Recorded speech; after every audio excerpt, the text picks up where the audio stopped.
Oh, hey.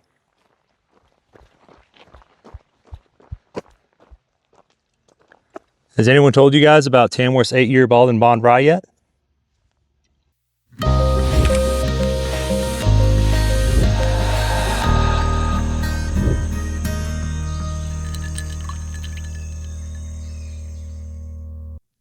Cheers. Okay. So, Tamworth's 8-year bottled and bond rye.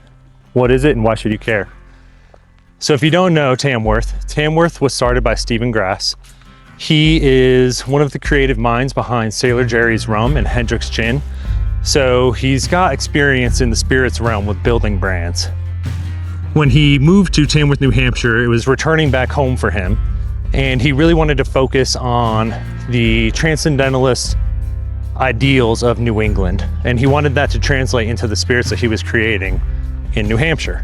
So he ensured that he was sourcing mostly local grains, so it's all within 150 miles of the distillery. Being in New Hampshire, that can kind of cross borders some. So you have some rye from Maine and you have some grains from Massachusetts. It really just kind of envelops that little New England bubble, which kind of brings the charm of it, right? So you may know Tamworth for their weird experimental finishes. They have the Crab Trapper, for example, which is the green crab finished whiskey. They also did Deer Slayer, which was a venison finished whiskey. Just weird stuff, right? However, they started going into the whiskey realm. So just about when they started making their rye and their wheat whiskey, as well as laying down some bourbon. So they've got some really aged stocks now. So even though the distillery is pretty new, I'm sitting here sipping on an 8-year rye. It's got like a lot of nice creamy notes. It does have some mint and a little bit of menthol to it. However, this is not what you're used to. So normally when I say mint, you immediately go to MGP's 95.5 recipe. However, this is a 100% rye, sourced most likely from Maine. They had a few experimental mash bills in the beginning. And what really makes this special is that the type of mint just comes across different. It's not your in-the-face spearmint gum. It's kind of like a subtle, like if you've ever had sweet mint gum, where it's just really delicate and sweet and it's not like punching in your face. Like this is something you'd want to put on ice cream. This isn't something that you would want to flavor stuff with, right? So it's already from the get-go just a very different experience from those normal ryes. And that creaminess on the nose, it really follows through to the palate as well.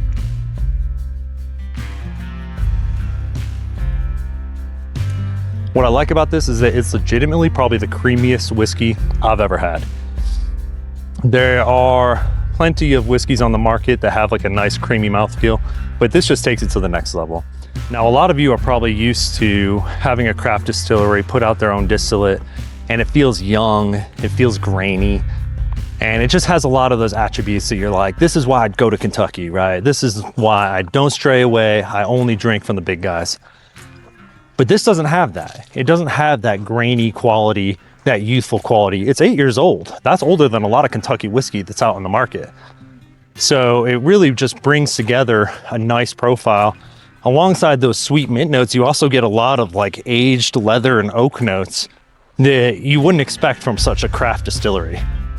The big question now is probably, if it's so good and it's so great, why isn't everyone buying it? How is it even still available to buy from Tamworth Distillery? Well, the answer to that question is honestly kind of simple. It's priced kind of high and no one really knows Tamworth still. So the price point on this is $175 directly from the distillery's website. That's no small amount of money, and I understand that completely. But I will say that the experience that you get on this whiskey is not like an experience you'll get on a different whiskey from a cheaper price point. And I know that's frustrating, and I personally am not a fan of really expensive whiskeys, but this is one time where I'm gonna make an exception. I weigh a lot of factors when I do my rating scheme, and that includes price, nose, palate, and finish. All those factors are really important to me, especially price. I think that you can have the best whiskey in the world, But if you launch it at $600 MSRP, I'm never gonna buy it. I'm never gonna try it. I'm gonna think that that's a sickening marketing ploy and it's just not gonna be worth it. This is one of those rare times where whiskey that is over $150 is going to get a hoarded rating from me. This is something, it's just something to experience.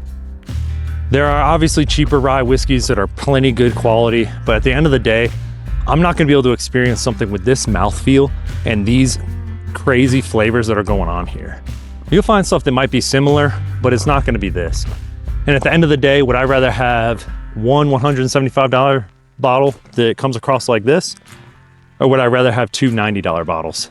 And for me personally, I think it's a Tamworth. I have to apologize. The mic died on my last video, so here I am.